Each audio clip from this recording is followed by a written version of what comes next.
देखिए हर खबर यहीं पर। सब्सक्राइब कीजिए TV9 भारतवर्ष।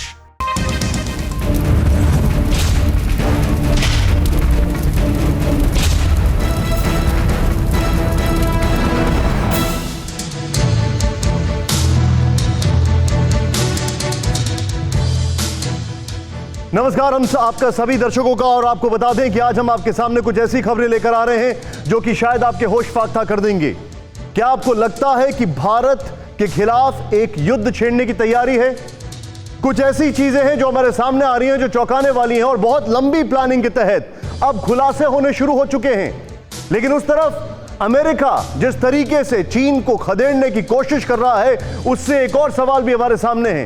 क्या है ये सवाल? अगले 1 घंटे आप कहीं मत जाइए, क्योंकि अगले 1 घंटे में हम आपको बताने वाले हैं कि क्या क्या बैठकें हो रही हैं, कहां चीन पीछे छुरा मार रहा है, और कैसे अभी इस वक्त की सबसे बड़ी खबर जो थोड़ी देर में, अब से ठीक 2 मिनट के अंदर मैं आपको बताने वाला हूं, वो है बायो वॉर, यानी कि जैविक हथियारों का इस्तेमाल भारत के खिलाफ एक साजिश। इसका खुलासा हम करने जा रहे हैं। लेकिन शुरुआत करते हैं इस वक्त इस शो के 3 बड़े सवालों से। यहां पर आपको बिग वॉल पर लेकर चलते हैं। इन 3 सवालों को देखें, ये हमारी स्क्रीन पर अभी के 3 बड़े सवाल जो आपके सामने। पहला सवाल, आज का सवाल, पहला सवाल, क्या चीन पाकिस्तान मिलकर भारत के खिलाफ युद्ध की साजिश रच रहे हैं? होल्ड करिएगा इसको। क्या चीन और पाकिस्तान मिलकर भारत के खिलाफ युद्ध की साजिश रच रहे हैं? यह सवाल हम इसलिए पूछ रहे हैं क्योंकि यहां पर ऐसे इंडिकेशंस हैं जो बताते हैं कि शायद ऐसा कुछ हो रहा है।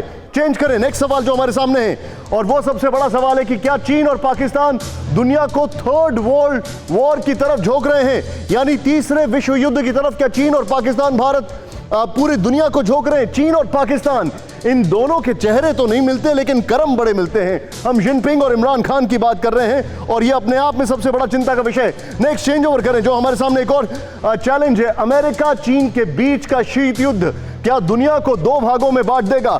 क्योंकि यहां पर इस फ्लोर पर मैं आपको दिखाने वाला हूं अब से कुछ ही क्षणों में 2 बड़े बड़े ब्लॉक्स।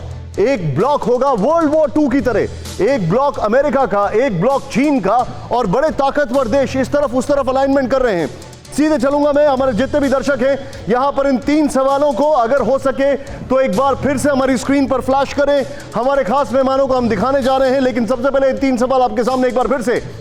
पहला सवाल सबसे महत्वपूर्ण, वो पहला सवाल यह है आपकी स्क्रीन पर, क्या चीन और पाकिस्तान मिलकर भारत के खिलाफ युद्ध की साजिश रच रहे हैं? क्योंकि ऐसे इंडिकेशंस मिले हैं। दूसरा सवाल, क्या चीन और पाकिस्तान दुनिया को थर्ड वर्ल्ड वॉर की तरफ झोंक रहे हैं? ऐसे भी इंडिकेशंस मिल रहे हैं, 2 बड़े बड़े ब्लॉक्स दिख रहे हैं। और यही है तीसरा सवाल, अमेरिका चीन के बीच का शीत युद्ध क्या दुनिया को 2 भागों में बांट देगा? हमारे साथ हमारे खास मेहमान आपकी स्क्रीन पर अभी दिखाई दे रहे हैं। सबसे पहले मैं आपको बताता हूं, मेरे साथ जनरल जी द्विवेदी अभी जुड़ने वाले हैं। शशि अस्थाना जी आपके साथ हैं। जनरल शशि अस्थाना हमारे साथ हैं। Sir welcome. मैं चाहूंगा, आपका थोड़ा सा चेहरा अंधेरे में है सर, आप रोशनी हमारे डिस्कशन में भी लेकर आए हैं, थोड़ा सा रोशनी में आ जाएं। मेरे साथ हैं जुड़े हुए हैं कमोडोर रंजीत बी राय, सर वेलकम।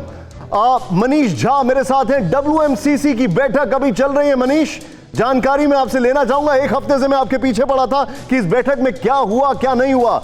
कसवर, बेबाक बोलने वाले और अक्सर हमारी वजह से कई बार मुसीबतों में फंसने वाले हमारे पाकिस्तान के सहयोगी हैं, क्योंकि वहां पर बेबाकी बोलने वाले लोग पसंद नहीं किए जाते हैं। सीधे लेके चलते हैं इस वक्त की पहली बड़ी खबर, भारत के खिलाफ जैविक युद्ध की साजिश का खुलासा। इस वक्त की बड़ी खबर, ब्रेकिंग न्यूज आपकी स्क्रीन पर, भारत के खिलाफ जैविक युद्ध की साजिश का खुलासा। चीन और पाकिस्तान ने मिलकर रची जैविक युद्ध की साजिश। चीन और पाकिस्तान ने की 3 साल की सीक्रेट डील। खुफिया रिपोर्ट में यह खुलासा हुआ है। मनीष झा स्टैंड बाय, इस खबर पर मैं आपके पास आने वाला हूं। भारत के अलावा पश्चिमी देशों के खिलाफ भी साजिश थी।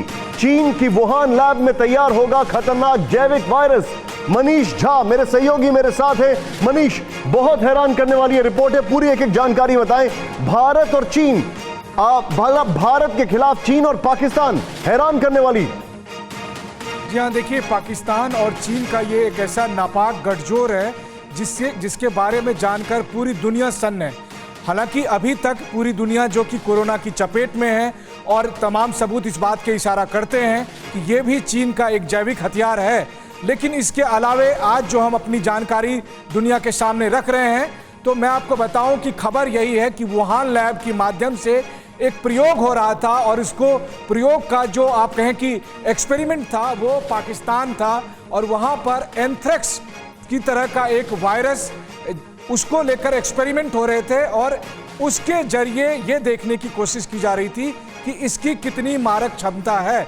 यानी कि कोरोना ही नहीं बल्कि एंथ्रेक्स जैसे वायरस का इस्तेमाल करके चीन पाकिस्तान के साथ मिलकर उसकी मनीष, मैं आपसे फिर से ये बोल रहा हूं, मनीष आप बोल रहे हैं कि सीरिया की तर्ज पर कुछ भारत में साजिश रची जा रही थी, क्योंकि हमें यह ऑलरेडी पता है मनीष कि पाकिस्तान से कोरोना संक्रमित आतंकवादी भेजे जा रहे हैं, मारे गए हैं आतंकवादी, उनमें कोरोना के लक्षण थे, मतलब वो कोरोना पॉजिटिव थे। यह अपने आप में चिंता का विषय मनीष। देखिए, मुझे लगता है कि कोरोना को लेकर जितना खतरा है या जिस खतरे की हम बात कर रहे हैं, लेकिन अगर आप एंथ्रेक्स को लेकर जो चीन और पाकिस्तान का गठजोड़ था वो बेहद भयावह था, क्योंकि उसमें आप एक साथ लाखों लोगों को उसके जान ले सकते थे।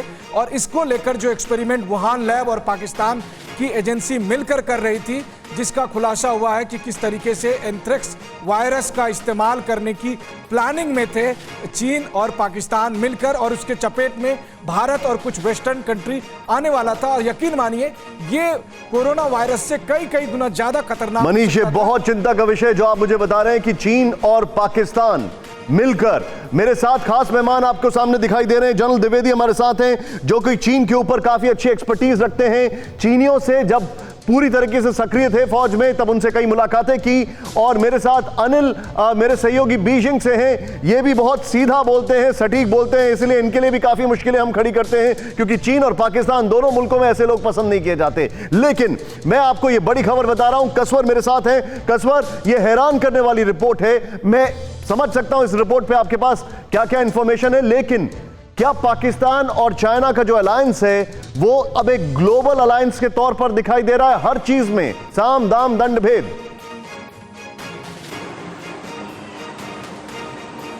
निशांत, आपकी बात बिल्कुल ठीक है। पाकिस्तान और चीन का जो एक कनेक्शन है वो पूरी दुनिया को इल्म है, ये हमेशा ही इकट्ठे होते हैं। और यहाँ पे पाकिस्तान में एक चीज़ बड़ी वाज़ेह है कि पाकिस्तान और चाइना का जो ऑल वेदर, जो कि कहते हैं कि समंदरों से ज़्यादा गहरी और हिमालय से ज़्यादा ऊंची है, तो इसमें आपको पता है कि पाकिस्तान की जो इकोनॉमी है उसका सारा दारोमदार चाइना के ऊपर है। और यहाँ पर कौन ड्राइविंग फोर्स है, यहाँ पे हुकूमत कौन करे पाकिस्तान में, वो भी आप अच्छी तरीके से जानते हैं। तो इन सारे फैक्टर्स को अगर आप मिला के देखें तो मेरा ख्याल है कि दोनों जो हमसाए हैं चीन और Pakistan, through thick and thin हमेशा साथ खड़े रहते हैं। वो इंडिया के खिलाफ हो या वो किसी इकोनॉमी हो, सी पैक हो, कुछ भी हो। आप ये देख लें कि दिया मीर भाषा डैम की जो यहाँ पे कश्मीर में उसकी आगाज हो चुका है, वो चाइना और पाकिस्तान की कंपनी मिलके कर रहे हैं, कश्मीर में भी हो रहा है ढेर सारी जगहों पर। तो आपको वाज़े नजर आता है कि ये दोनों जो देश हैं वो ग्लोबली और लोकली रीजनल में ये इकट्ठे जुड़े हुए हैं। और मेरा ख्याल है कि इनका अलायंस पिछले कुछ। कसवर, आप मेरे साथ बने रहिए। मैं एक बार ब्रेकिंग न्यूज ये फिर से दिखाना चाहूंगा हमारे दर्शकों को, हैरान करने वाली खबर, एक बार फिर से रिपोर्ट दिखाएं। सबसे बड़ी खबर, भारत के खिलाफ जैविक युद्ध की साजिश का खुलासा। रिपोर्ट्स के मुताबिक चीन पाकिस्तान ने रची जैविक युद्ध की साजिश। रिपोर्ट्स में बार बार कह रहा हूं क्योंकि ऐसी रिपोर्ट्स हैं। चीन पाकिस्तान ने की 3 साल की सीक्रेट डील। रिपोर्ट के मुताबिक भारत के अलावा पश्चिमी देशों के खिलाफ भी साजिश, और इसमें मनीष बता रहे थे कि एंथ्रेक्स, चीन की वुहान लैब में तैयार होगा जैविक वायरस, एंथ्रेक्स के इस्तेमाल की बात की जा रही थी। इस खबर पर मैं सीधे बिग बॉल पर जाऊंगा आपको यह समझाने की आखिर इस खबर पर और क्या क्या जानकारी है। आइए वेरी क्विकली यहां पर चलते हैं, अपने दर्शकों को दिखाते हैं यह चिंता का विषय, चीन और पाकिस्तान मिलकर भारत के खिलाफ क्या कर रहे थे। मैं चाहूंगा फ्रेम प्लीज थोड़ा टाइट ही रखें हमेशा। यहां पर चीन पाकिस्तान की भारत के खिलाफ जैविक युद्ध की साजिश बहुत चिंता का विषय है। जनरल साहब please be on stand by, मैं आपके पास आ रहा हूं। नेक्स्ट चेंज ओवर करें। जो एक और जैविक युद्ध के लिए चीन पाक में 3 साल की सीक्रेट डील, 3 साल की सीक्रेट डील हुई थी इनके बीच में, यह चिंता का विषय है। नेक्स्ट चेंज ओवर करें। एंथ्रेक्स जैसे खतरनाक वायरस पर दोनों देश कर रहे थे काम। एंथ्रेक्स जैसे, एंथ्रेक्स का पेनिट्रेशन आप जानते हैं, कहते हैं कि सीरिया में एंथ्रेक्स का इस्तेमाल हुआ, कहते हैं। नेक्स्ट चेंज ओवर करें। और चीन की वुहान लैब में रची जा रही थी जैविक हथियारों की साजिश, वही लैब जहां से कोरोना निकला है, वही लैब। तो फिर क्या कोरोना भी उसी का एक प्लान था? बहुत बड़ा सवाल है। मैं मेरे साथ जो जनरल साहब है उनसे बातचीत करूंगा। जैविक हथियार के लिए साइल सैंपलिंग टेस्ट का काम पूरा, साइल सैंपलिंग टेस्ट का, यानी जैविक हथियार के लिए सैंपलिंग का काम भी पूरा हो गया था। नेक्स्ट चेंज ओवर करें।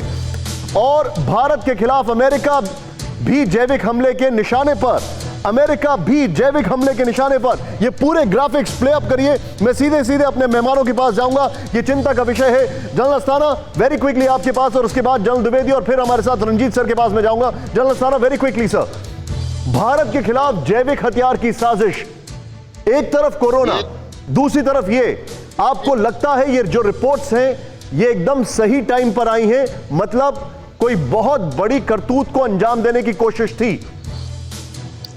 देखिए, इस किस्म का खतरा तो हमेशा बना रहता है। दूसरी बात यह है कि यूनाइटेड नेशन का एक कन्वेंशन है जिसको nuclear biological chemical warfare convention कहा जाता है। उसके मुताबिक ये हथियार वर्जित हैं, लेकिन अटकलें हमेशा लगती रही हैं और एलिगेशंस भी लगे हैं। जैसे सीरिया में इस्तेमाल हुआ था, इस किस्म की एलिगेशंस लगते रहे हैं, और अलग अलग जगह पर अलग अलग टाइम पर इस किस्म की बातें भी आई हैं।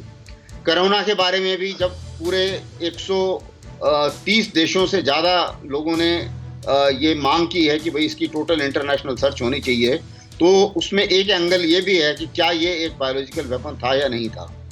तो जैसे चीन और पाकिस्तान के जो मंसूबे हमेशा से यही रहे हैं, और अगर वो इस किस्म का जितनी ट्रीटीज वो तोड़ चुके हैं, जितनी अलाइनमेंट्स या जितने भी एग्रीमेंट्स थे उनको वो तोड़ चुके हैं, तो उसके बाद में उनके ऊपर भरोसा तो कुछ भी नहीं किया जा सकता। इसलिए ये तो मानने को ऐसे किस्म का वो एक्शन कर भी सकते हैं, ऐसा भी माना जा सकता है। मतलब जनरल अस्थाना कह रहे हैं कि ऐसा एक्शन वो कर सकते हैं, ये माना जा सकता है।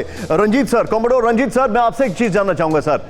कोरोना जिस लैब से निकला, उसी लैब से ये वेपन तैयार किया जाने वाला था, बायो वेपन, मतलब केमिकल वेपन। क्या ये समझा जाए, मैं बहुत आपसे बहुत हाइपोथेटिकल सवाल पूछ रहा हूं, कि कोरोना एक छोटा सा उदाहरण भर था, इनकी मंशा कुछ और थी। मैं आपसे ये हाइपोथेटिकल सवाल पूछ रहा हूं, लेकिन अब संभावनाओं को, अनिश्चितताओं को दरकिनार नहीं किया जा सकता। बिल्कुल ठीक बोला आपने। सवाल हाइपोथेटिकल इतना नहीं है। देखिए, जब कोरोना निकल गया और लेबोरेटरी से बाहर हो गया, तो उन्होंने इमीडिएटली बोला कि नहीं नहीं, ये तो अमेरिकन लाए थे जब आए थे, क्योंकि कनेक्शन था। हार्वर्ड का एक साइंटिस्ट को, आपको पता है, अब जेल में गया है, वो इनका एडवाइजर था।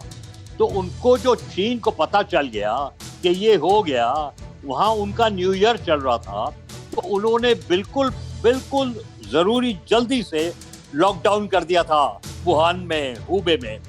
तो ये हाइपोथेटिकल सवाल बिल्कुल नहीं है। अभी देखिए, सीरिया ने भी इस्तेमाल हुआ है, जनरल साहब ने समझाया है।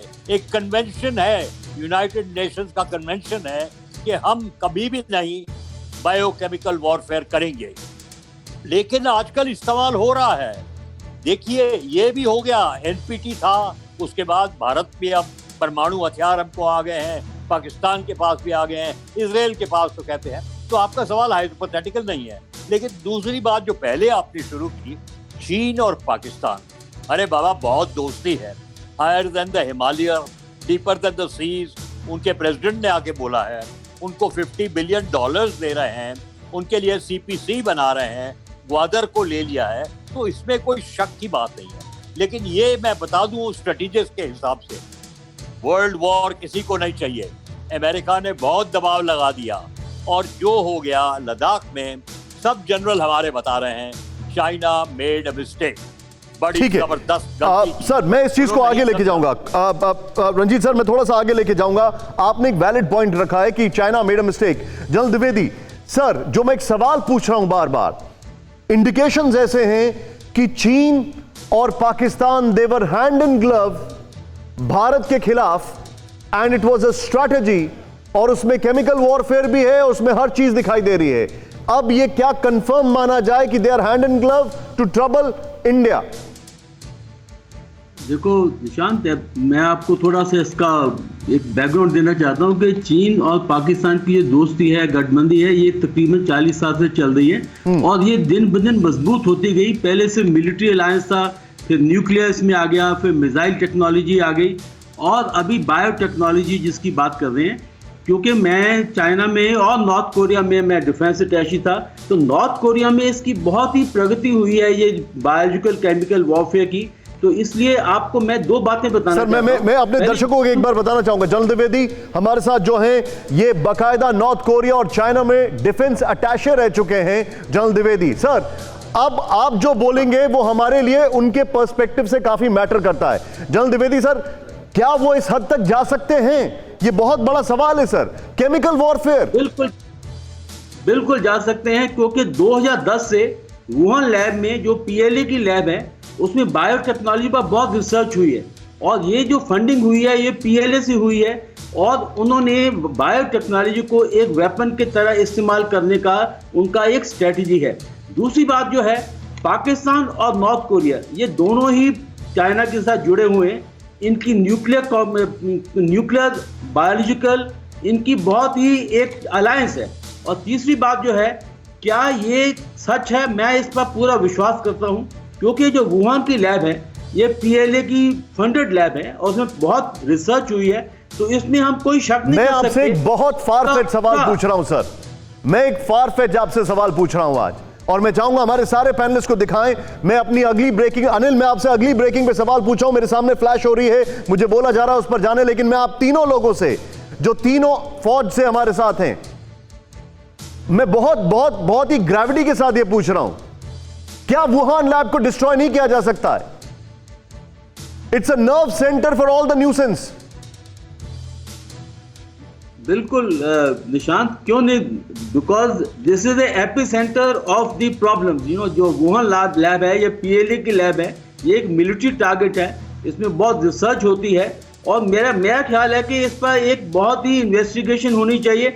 हालांकि चीन ने सारे सबूत उसमें से खत्म कर दिए हैं, पर मुझे लगता है ये issue be treated as a military target. Sir मैं आप सवाल थोड़ा और आगे बढ़ाता हूं। जनरल साहब आपने, कॉमोडोर रंजीत सर, अगर आप इराक पर इसलिए हमला करते हैं क्योंकि वो केमिकल वॉरफेयर में जाते हैं और उनके पास केमिकल वेपन्स हैं, अगर आप ईरान को टारगेट करते हैं उनके न्यूक्लियर वेपन्स के लिहाज से, तो अगर वुहान में नर्व सेंटर है केमिकल वॉरफेयर के न्यूसेंस का, तो उसको क्यों नहीं डिस्ट्रॉय करने के लिए पूरी वर्ल्ड में कंसेंसस बनता है? सर मैं आपसे पूछता हूं, ये बहुत अहम सवाल है।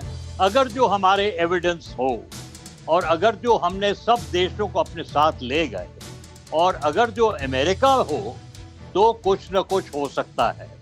वो क्लैंडस्टाइन ऑपरेशन होना पड़ेगा, ये नहीं कि आप हवाई जहाज ले जाइए और ऊपर से उसको बॉम्ब कीजिए। क्योंकि अभी वुहान में बाढ़ हुए थे, मेरा ख्याल वो लेबोरेटरी में भी कहते हैं पानी आया, लेकिन उनको आपको पता होना चाहिए वो और भी सैंपल कहीं और रखे होंगे। हर एक देश ये करता है, ऐसा नहीं है कि सिर्फ वुहान में होगा। पहले भी था, वो लेडी जो बैट लेडी बोल रही थी, वो काम कर रही थी बैट लेडी, और जब कोरोना हुआ बैट लेडी गुम हो गई, अब बैट लेडी वापस आ गई। एपॉक टाइम्स ने दिखाया था। तो एक बात है, आप ये कीजिए। दूसरा, आपको एक और जरूर सोचना पड़ेगा। चीन का हिसाब है कि कांटा बीच में है भारत, पाकिस्तान उसका दोस्त है। अगर जो भारत और पाकिस्तान के बीच में एक छोटी लड़ाई करा दी, ये उनके फायदे के लिए होगा। और ये भी नहीं, देखिए बाकी देश भी सर, लेकिन मैं एक शशि अस्थाना सर, मैं आपसे सर, आई एम सॉरी मैं आपको रोक रहा हूं वेरी क्विकली सर, क्योंकि मेरे पास बहुत प्रेशर है, अगली खबर बहुत बड़ी है। मनीष यहां पर बड़े पैनिक मोड में है जो अगली खबर लेकर आ रहे हैं मेरे सामने। सर मैं आपसे एक चीज जानना चाहूंगा, Shashi Asthana sir, who will lead in? क्या हम इसका इंतजार कर रहे हैं कि अमेरिका पहल करेगा या मोसाद पहल करेगा वुहान की लैब को डिस्ट्रॉय करने के लिए? क्योंकि अब मैं तो ये समझ रहा हूं कि अगर वो एपी सेंटर है तो it should not be there. The coalition of democracy और कोएलिशन ऑफ फ्री वर्ल्ड, ये बनना पड़ेगा। और ये बनने के बाद, और ये कोएलिशन जो है यूएसए ही लीड करेगा, क्योंकि जब तक ये इसमें कई चीजें हैं। डिक्लेरेशन ऑफ वॉर एक सिचुएशन है, उसको एस्केलेशन लैडर में इसको बढ़ाना पड़ेगा, क्योंकि वुहान लैब एक अकेला टारगेट नहीं है। उस टारगेट को जब यूज किया जाएगा तो उसके एस्केलेशन डायनेमिक्स को भी आगे सोच के रखना पड़ेगा। सर लेकिन अगर कोई चोरी छुपे कोई ऑपरेशन, जैसे मोसाद अपने ऑपरेशंस को अंजाम देता है, व्हाई नॉट दैट? जैसे उसामा बिन को खत्म कर दिया आपने। वो उसी के लिए कह रहा हूं कि उसके कंसेंसस होना पड़ेगा, क्योंकि ऐसा है ना, ऐसे ऑपरेशन के बाद में there is something called as international justification of having done so. So international justification तभी आएगा जब आपने कुछ हद तक ये प्रूफ थोड़े हों और पूरे वर्ल्ड में इस किस्म का ठीक है, पॉइंट नोटेड। हमारे जितने भी दर्शक हैं, हम अभी तक डिबेट किया उसमें एक कंक्लूसिव चीज निकली है। General Dwivedi, general Asthana, commodore Ranjit sir, वो ये है कि वुहान की जो लैब है वो एपिसेंटर है दुनिया भर में केमिकल वेपनरी का, और ये माना जाए कि वो एक न्यूसेंस सेंटर है। हाई टाइम की दुनिया के देश इसको खत्म करने पर सोचें। अनिल चाइना में है, इसलिए मैं उनको एम्बैरस नहीं करूंगा ये सवाल पूछकर, लेकिन बड़ी खबर जो अभी मनीष फ्लैश कर रहे हैं, 4 घंटे से भारत चीन के बीच WMCC की बैठक जारी। बड़ी खबर, डिसएंगेजमेंट के साथ डी-एस्केलेशन पर बातचीत। भारत ने कहा बफर जोन का प्रस्ताव मंजूर नहीं। भारत चीन सीमा विवाद के बाद तीसरी बैठक, विदेश, रक्षा और गृह मंत्रालय के प्रतिनिधि बैठक में मौजूद। एक बार फिर से मैं आपको यह खबर बताना चाहूंगा, 4 घंटे से भारत चीन के बीच WMCC की बैठक जारी, डिसएंगेजमेंट के साथ डी-एस्केलेशन पर बातचीत। भारत ने कहा बफर जोन का प्रस्ताव मंजूर नहीं। भारत चीन सीमा विवाद के बाद तीसरी बैठक, विदेश, रक्षा और गृह मंत्रालय के प्रतिनिधि इस बैठक में मौजूद हैं। और इसी के साथ मैं आपकी स्क्रीन पर अब दूसरी ब्रेकिंग, दोनों ब्रेकिंग साथ फ्लैश करेंगे थोड़े क्षणों में, लेकिन अभी दूसरी ब्रेकिंग आपको दिखा दें। जो बड़ी खबर है वो एक और बड़ी खबर, कूटनीतिक बातचीत से सीमा पर शांति की उम्मीद कम। चीन के रवैये को देखकर उत्साह, उम्मीद दोनों कम। भारत अपने मित्र देशों के साथ मिलकर बना रहा है रणनीति, यह एक और चिंता का विषय है। देखें आप, मतलब चीन के साथ जो बातचीत है, कूटनीतिक बातचीत, उससे सीमा पर शांति की उम्मीदें कम हैं। चीन के रवैये को देखकर उत्साह, उम्मीदें दोनों कम। भारत अपने मित्र देशों के साथ मिलकर बना रहा है रणनीति। सीधे चलूंगा मनीष झा को इन दोनों ब्रेकिंग के साथ लेकर आए। मनीष, एक तरफ बातचीत, दूसरी तरफ उम्मीद कम, क्या मामला है? जी हाँ, देखिए, हम अपने दर्शकों को बता दें कि 24 जून के बाद और 10 जुलाई के बाद आज एक बार फिर दोनों देशों के बीच WMCC यानी working mechanism for consultation and communication on border affairs की मीटिंग हो रही है। और इसमें हमारी तरफ से यानी विदेश मंत्रालय के ज्वाइंट सेक्रेटरी नवीन श्रीवास्तव की अगुवाई में विदेश मंत्रालय, रक्षा मंत्रालय और गृह मंत्रालय के प्रतिनिधि शामिल हैं। वहीं चीन के साउथ एशिया डिवीजन के जो DG हैं वो चाइना ग्रुप को लीड कर रहे हैं। और ये मीटिंग पिछले 4 घंटे से हो मनीष, ये मीटिंग अभी मेरे लिए, देखिए मनीष, हमारे लिए इस मीटिंग से भी ज्यादा इंपॉर्टेंट खबर वो है कि उम्मीदें कम है भारत को। भारत अपने अलायंस पार्टनर ढूंढ रहा है, ये मतलब क्या है, समझाएं मुझे। हमारे दर्शक ये जानना चाहते हैं कि भारत की तरफ से ऐसे इंडिकेशन क्यों आ रहे हैं कि चीन से अब कोई उम्मीद नहीं है। जी हाँ, हम अपने दर्शकों को बता दें कि विदेश मंत्रालय की तरफ से ये आधिकारिक बयान जारी करके बताया गया कि चीन के रवैये में काफ़ी परिवर्तन है। चीन अब तक भारत के साथ जितनी बातचीत हुई है और जो तमाम संधि समझौते हैं, चाहे 1993 से लेकर 2012 तक, उसकी कोई भी शर्तों को नहीं मान रहा है। ऐसी स्थिति में ये उम्मीद नहीं है कि बातचीत में आगे जो तय होगा उसे भी चीन मानेगा। और इसके मद्देनजर भारत ने प्लान बी के तहत, जिस प्लान बी की हम लगातार चर्चा करते रहे, प्लान बी के तहत भारत अपने मित्र राष्ट्र America, France, south Korea, Japan, Britain और साथ ही रूस को भी इस पूरे मामले में अपडेट कर रहा है।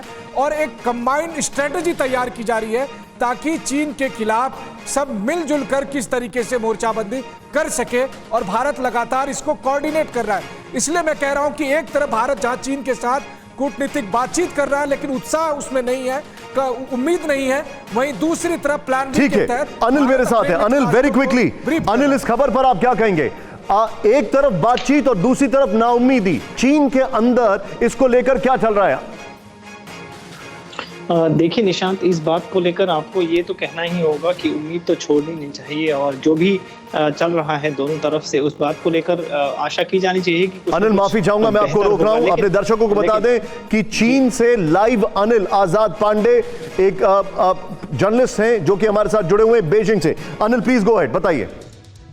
जी निशांत, जैसा कि हम बात कर रहे हैं कि उम्मीद तो छोड़नी नहीं चाहिए, लेकिन जैसा आपने बताया हमारे तमाम जो एक्सपर्ट हैं, लगातार हम TV9 भारतवर्ष पर बात करते रहते हैं, लेकिन इस बात को लेकर उम्मीद, जैसा कि उन्होंने बताया कि भारत की ओर से विदेश मंत्रालय है और चीन की ओर से भी जो वार्ता चल रही है इस मीटिंग में, बहुत ज़्यादा उम्मीद नहीं है, लेकिन दोनों पक्ष अपने अपने विकल्पों को तलाश रहे हैं। खासतौर पर भारत जहाँ देश है उनके साथ कोशिश कर रहा है। मुझे लगता है कि कहीं ना कहीं उम्मीद जरूर कम है, लेकिन हमको उम्मीद नहीं छोड़नी चाहिए, क्योंकि युद्ध या फिर आप जो बायो वॉरफेयर की बात कर रहे हैं या फिर कोई भी युद्ध की बात कर रहे हैं, वो किसी भी समस्या का सॉल्यूशन या समाधान नहीं हो सकता है। दोनों देशों को मिल बैठकर और जो रचनात्मक तरीके से है उसी से बातचीत हो सकती है निशांत, उसी से संबंध बेहतर हो सकते हैं, क्योंकि हम जानते हैं कि दोनों पड़ोसी देश हैं। अगर आप रात दिन लड़कर रहते हैं तो ये आप दोनों के हित में नहीं है। बिल्कुल सही बात है, आपने बड़ी मैच्योर यहां पर बात कही और यही शायद पॉलिसी होना चाहिए। कसवर इस वक्त हमारे साथ इस्लामाबाद पाकिस्तान से हैं। कसवर को इन दोनों ब्रेकिंग के साथ लीजिए। कसवर, पाकिस्तान भारत और चीन के डेवलपमेंट्स को कैसे देख रहा है, वहां की मीडिया कैसे देख रही है?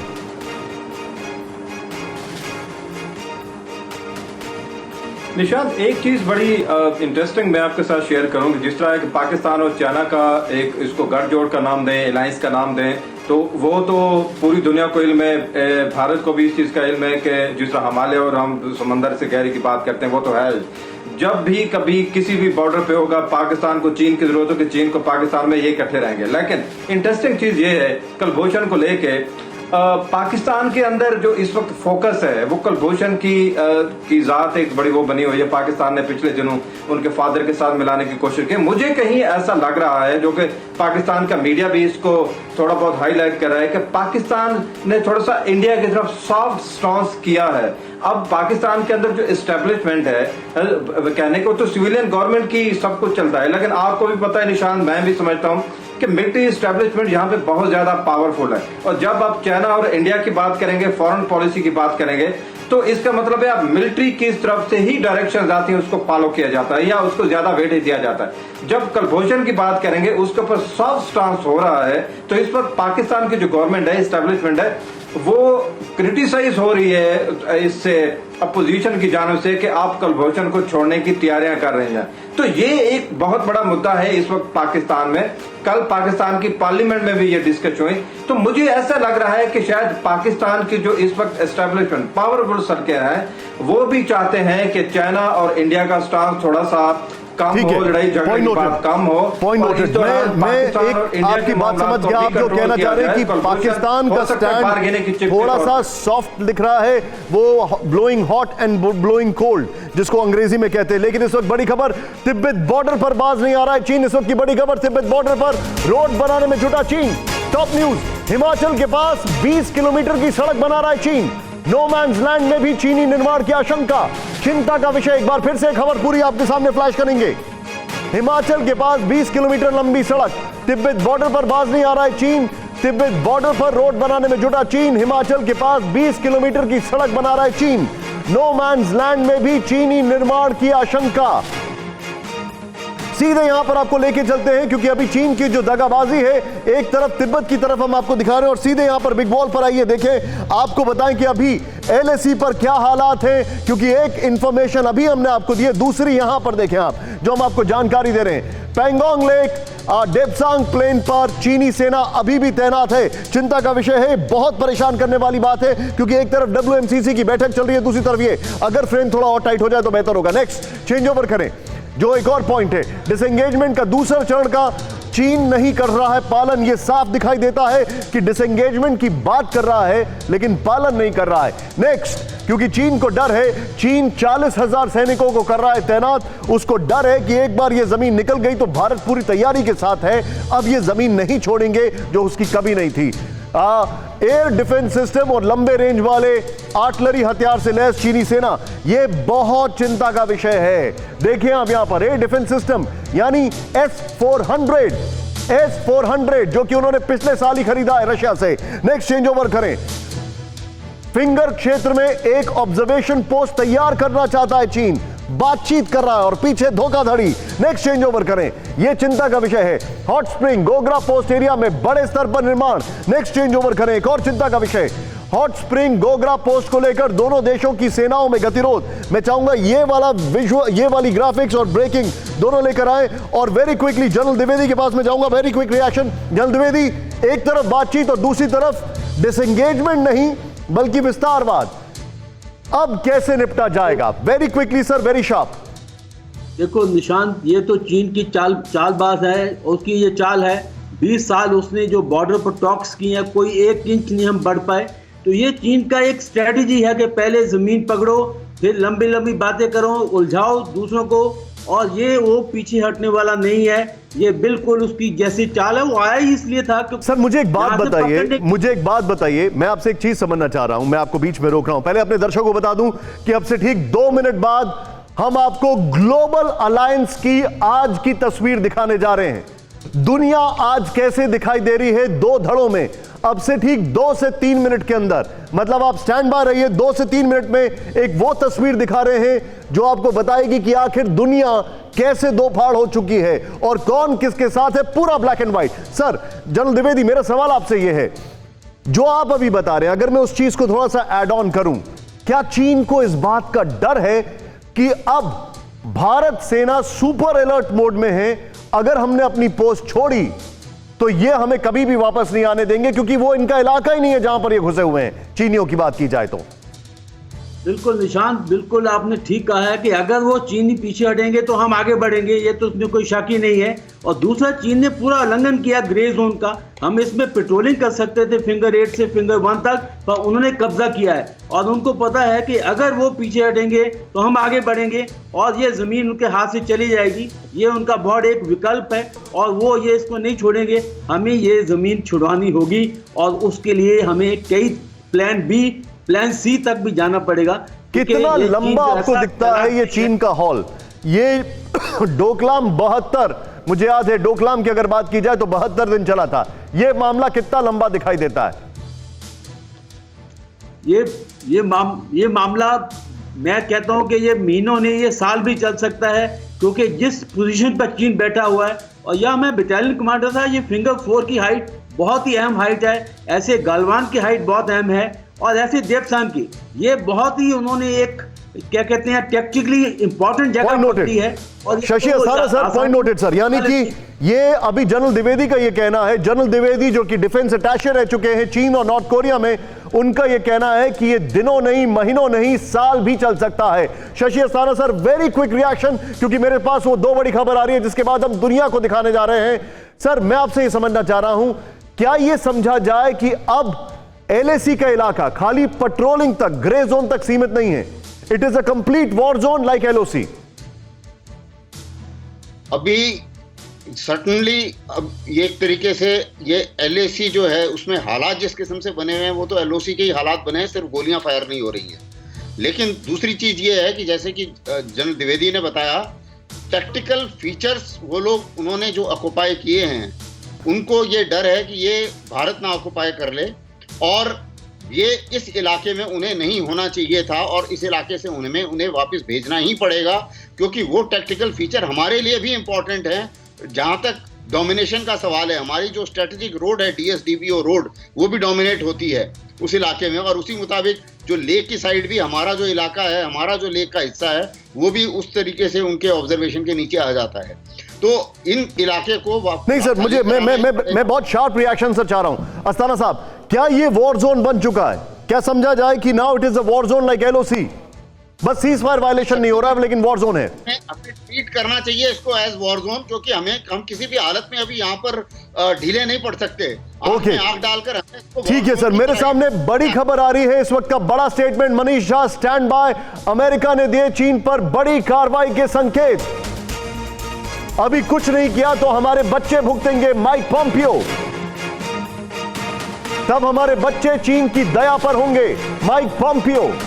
चीनी कम्युनिस्ट हमारी आजादी बर्बाद कर देंगे, माइक पॉम्पियो का यह सबसे अभी तक का कड़ा स्टेटमेंट।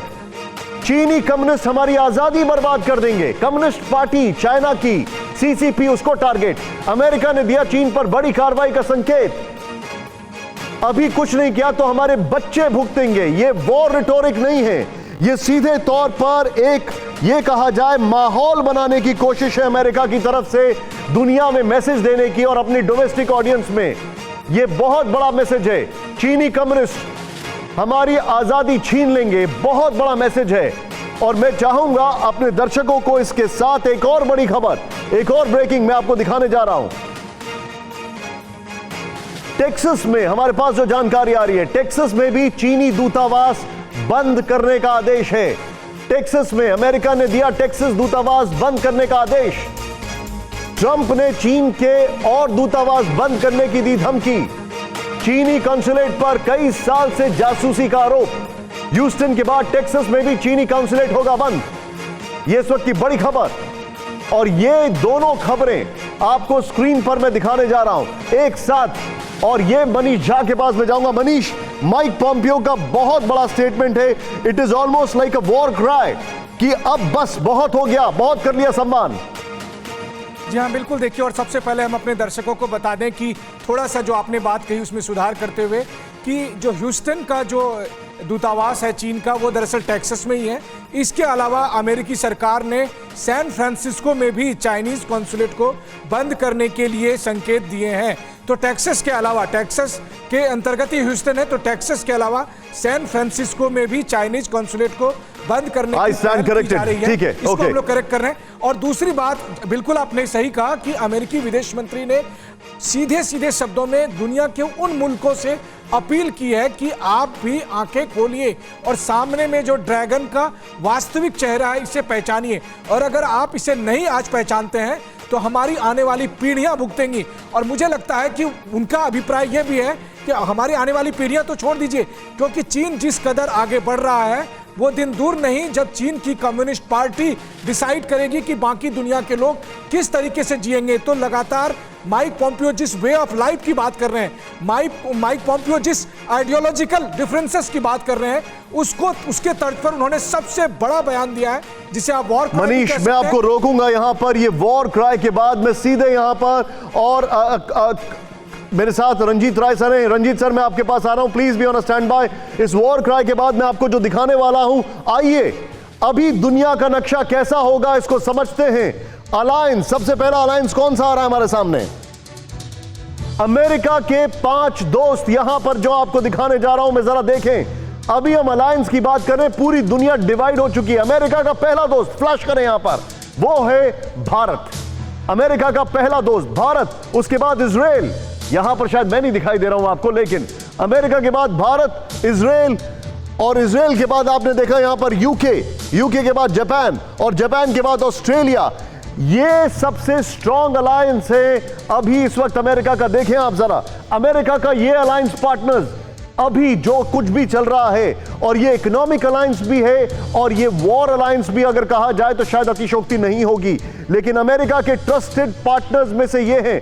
चेंज ओवर करें, अब बात हम चीन की करते हैं, बड़ा खूब बनाइए, लेकिन अब चीन की अगर बात की जाए तो चीन के 5 दोस्त आपके सामने, और यहां पर शी जिनपिंग जो है, देखें किस तरीके से चीन के 5 दोस्त। ये ड्रैगन का कौन दोस्त बनता है, चलिए देखते हैं। आइए यहां पर जो चीन के 5 दोस्त है, फ्लैश करें इसको। सबसे पहले रूस, पुतिन, उसके बाद ये खान साहब इमरान खान, फिर आपके सामने ये वो छोटा इंसान जो कि दुनिया में उत्पात मचा के रखा है, किम जोंग, नॉर्थ कोरिया, और फिर ईरान, इनकी बात की जाए, और फिर सीरिया। अब इसमें से सिर्फ रूस को छोड़ दें, बाकी सब न्यूसेंस मॉन्गर्स हैं, लेकिन इसमें भी 2 लोग ऐसे हैं जो कि अगर बात की जाए रूस और ईरान, जो कि भारत के ट्रस्टेड अलाइज रहे हैं। ये 2 जो हैं, रूस और ईरान, ये भारत के अलाइज रहे हैं। यानी कुल मिलाकर ये जो अलायंस दिख रहा है ये आपके सामने है। अगर हो सके तो इसको फ्लैश करें बिग स्क्रीन पर, दोनों अलायंस को। मैं सीधे चलूंगा रंजीत सर के पास। रंजीत सर, क्या दुनिया को पूरी तरीके से डिवाइड कर दिया है आज के जियोपॉलिटिक्स ने? एक तरफ चीन और दूसरी तरफ America. Cold war is taking us to a next world war like scenario. आपने बिल्कुल ठीक बोला, ये कोल्ड वॉर चल गई थी, इकोनॉमिक वॉर, ट्रेड वॉर चल गई थी जब अमेरिका ने ट्रेड किया। बिल्कुल ठीक। अब पॉम्पियो साहब ने सर बिल्कुल ठीक बोला कि फ्रैंकनस्टाइन है चाइना, और सब देश जो आपने बोला ये कोएलिशन कहता है जो डेमोक्रेटिक देश इकट्ठे नहीं होंगे तो हमको चीन बदल देगा, हमको चीन कम्युनिस्ट बना देगा। तो ये बड़ा वॉर क्राई है, ये वॉर क्राई है कि आप इकट्ठे आइए। लेकिन आपका जो कोएलिशन है, मैं मानता हूं ये कोएलिशन वो है जो पैसे मांग रहा था, जो पैसे मांग रहा था और जो पैसे इनसे लेता है। रूस और सीरिया का पक्का मत होइए, रूस हमारा दोस्त है, रूस बीच में है। चीन को यह है कि वो रिप्लेस करे अमेरिका, रूस को है कि मैं इक्वल बनूं अमेरिका का। तो ये आपको सोचना पड़ेगा। लेकिन आपके बिल्कुल ठीक कहा कि अब वॉर जोन है, 3 डिवीजन हमारे ऊपर जा रहे हैं, चीन से डिवीजन आ रहे हैं। ऐसे गाड़ी चलती जाएगी पूरी साल के लिए जब तक बर्फ गिरे, जब तक बर्फ गिरे ये मतलब बहुत टेंशन रहेगा। लेकिन बिल्कुल एंड में बोलूंगा, आपने बिल्कुल ठीक बोला, चीन को पता चल रहा है कि उनका सामना पूरी डेमोक्रेटिक कंट्रीज कर रही हैं। अब उन्होंने, अमेरिका ने, मैंने सुना चेंगडू का भी कॉन्सुलेट तोड़ दिया। तो cold war of modulated amount of trade war शुरू हो गई है। जी, आप जो बता रहे हैं सर, ये हमारे लिए चिंता का विषय है और मैं यहां पर सीधे अपने दर्शकों को लेकर चलूंगा। एक बड़ी खबर जो मुझे अभी अभी फ्लैश की है, नेपाल को लेकर आ रही है। Manish Jha, stand by. Uttarakhand Nepal border पर फिर जबरदस्त तनाव। नेपाल ने भारतीय सीमा पर जमीन पर कब्जे की साजिश, यहां पर भी साजिश। नो मैन्स लैंड पर नेपाली लोगों ने की बाड़बंदी। उत्तराखंड के चंपावत सीमा पर लगाए कटीले तार। ये तस्वीरें देखें आप, विवाद को लेकर भारत नेपाल के अधिकारियों की बैठक। मैं चाहूंगा बिग स्क्रीन पर इस पूरे विजुअल को दिखाएं। और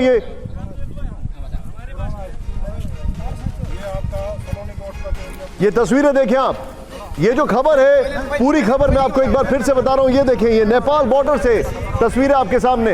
उत्तराखंड नेपाल बॉर्डर पर फिर जबरदस्त तनाव। नेपाल ने भारतीय सीमा पर जमीन पर कब्जे की साजिश। नो मैन्स लैंड पर नेपाली लोगों ने की बाड़बंदी। उत्तराखंड के चंपावत सीमा पर लगाए कटीले तार। विवाद को लेकर भारत नेपाल के अधिकारियों की बैठक। मनीष झा मेरे साथ, मेरे सहयोगी। मनीष, ये क्या तमाशा है? ये तो किसी को उम्मीद नहीं थी। जी हाँ, देखिए, सिर्फ इसी खबर को बताते हुए सबसे ज़्यादा दिल में दर्द होती है, क्योंकि ये वो लोग हैं जिनके साथ हमारे रिश्तेदारी हैं, जिनके बाल बच्चे ये हमारे भाई बहन या फिर दूसरे तरह के संबंध वाले लोग हैं। और ये पूरा मामला ये है कि चंपावत इलाके में दरअसल वो एरिया जहाँ नो मैन्स लैंड है, वहाँ पर नेपाली साइड के कुछ लोगों ने उसे कब्जा करने की कोशिश की और इसको लेकर भारतीय समुदाय ने आपत्ति जताई और फिर वहाँ लोकल एडमिनिस्ट्रेशन के लोग आ गए और दोनों साइड से इस पर बातचीत हो रही है। हालांकि मैं आपको बताऊं कि अगर हमारे आपके मन में ये आ रहा है कि भारत सरकार इसको लेकर क्या सोचती है, तो इस सवाल के जवाब में विदेश मंत्रालय की तरफ से यही कहा गया था कि चाहे ये मामला हो या इससे पहले जो 2 फायरिंग की घटनाएं हुई थी, तो नेपाल और भारत के स्थानीय प्रशासन के लोग आपस में संपर्क में हैं और वो इससे सुलझा ले रहे हैं। फिलहाल भारत सरकार का ये स्टैंड है और अभी भी मैं कहूंगा कि नेपाल में जो भी थोड़ी बहुत खटास मनीष, है, आप जो बता रहे हैं, मैं अपने दर्शकों को ये पूरा एक्सप्लेन करना चाहता हूं। मनीष, आप मेरे साथ बने रहिए। आइए वेरी क्विकली इस वॉल पर चलें, मैं आपको पूरी सिचुएशन एक्सप्लेन करता हूं। यहां पर हुआ क्या है, देखें, समझें, जाने कैसे हो रहा है। आइए देखें जरा, देखिए क्या हुआ है। अभी चीन की शह पर बहका नेपाल। उत्तराखंड के चंपावत बॉर्डर पर नेपाल की हरकत से तनाव बढ़ गया है, एक चीज। दूसरी चीज, जरा चेंज ओवर करें, वो यहां पर नेपाली नागरिकों ने की नो मैन्स लैंड पर कब्जे की साजिश। हिमाचल में नो मैन्स लैंड, नेपाल में, देख रहे हैं आप दोनों की सिमिलैरिटी। नेक्स्ट चेंज ओवर करें, जो हमारे सामने नो मैन्स लैंड के पिलर नंबर 811 यानी 811 के पास बाड़बंदी। नेक्स्ट चेंज ओवर करें, और नेक्स्ट चेंज ओवर यह है कि 6 जुलाई को उत्तराखंड के पिथौरागढ़ बॉर्डर पर 6 नए आउटपोस्ट बनाए गए। चिंता का विषय है, 6 नए आउटपोस्ट। नेक्स्ट 18 जुलाई से 12 जून को ये देखें, 12 जून को बिहार बॉर्डर पर नेपाल पुलिस की फायरिंग, 1 भारतीय की मौत। ये एक और चिंता का विषय है। देख रहे हैं आप, ये जो जानकारी हमारे सामने, ये हमें परेशान करने वाली है इस वक्त। ये जो इनपुट है, ये सारी जानकारियां हमें लेके जाती हैं कि आखिर मनीष, हिमाचल में नो मैन्स लैंड, नेपाल में नो मैन्स, और नेपाल और भारत के बीच में नो मैन्स लैंड। स्ट्रैटेजी एक, लेकिन कठपुतलियां नचाने वाला वो भी एक, यानी कि शी जिनपिंग, चीन, पीएलए। देखिए, बात सही है, लेकिन हमें यह ध्यान रखना है कि कहीं ऐसा ना हो कि कुछ असामाजिक तत्व, कुछ उपद्रवी तत्व जो उस आसपास के इलाके में रहते हैं, वो जानबूझकर चाहते हैं कि इस स्थिति का फायदा उठाते हुए भारत और नेपाल के संबंधों को और ज्यादा खराब किया जाए। सही कह रहे हैं हमें ध्यान रखना है निशांत, एक आखिरी लाइन में कहूंगा कि ओली की टीम के अलावा नेपाल में अधिकांश हिस्सा 90% हिस्सा आज भी हमारे साथ है और हमें उसको साथ लेकर चलना। समझ में नहीं आता है कि ओली ने कौन सी चीनी गोली खाई है कि भारत के खिलाफ इतने आग उगल रहे हैं। लेकिन एनीवे, आप सभी लोगों का बहुत बहुत शुक्रिया। इस शो की जो ओवरऑल संक्षेप में अगर चीज बताएं तो यह है कि वुहान की लैब वायरस का गढ़ है, इसको डिस्ट्रॉय करना जरूरी है। दूसरा, अमेरिका अब वॉर क्राई के मोड में आ गया है, दुनिया डिवाइडेड हो चुकी है, अमेरिका वर्सेस चीन, कोल्ड वॉर आगे लेके जा रहा है। और तीसरा वो ये है कि हमने करारा जवाब दिया है। कैसे दिया है वो इस ब्रेकिंग के साथ बता रहे हैं, ध्यान से देखें आप। चीन के खिलाफ भारत का बड़ा सख्त कदम, चीन से आने वाले एफडीआई पर रोक की तैयारी। एफडीआई के नियमों को सख्त करेगी सरकार, एफडीआई से जुड़े नियमों में होंगे बड़े बदलाव, चीनी कंपनियों के निवेश पर भारत की नजर।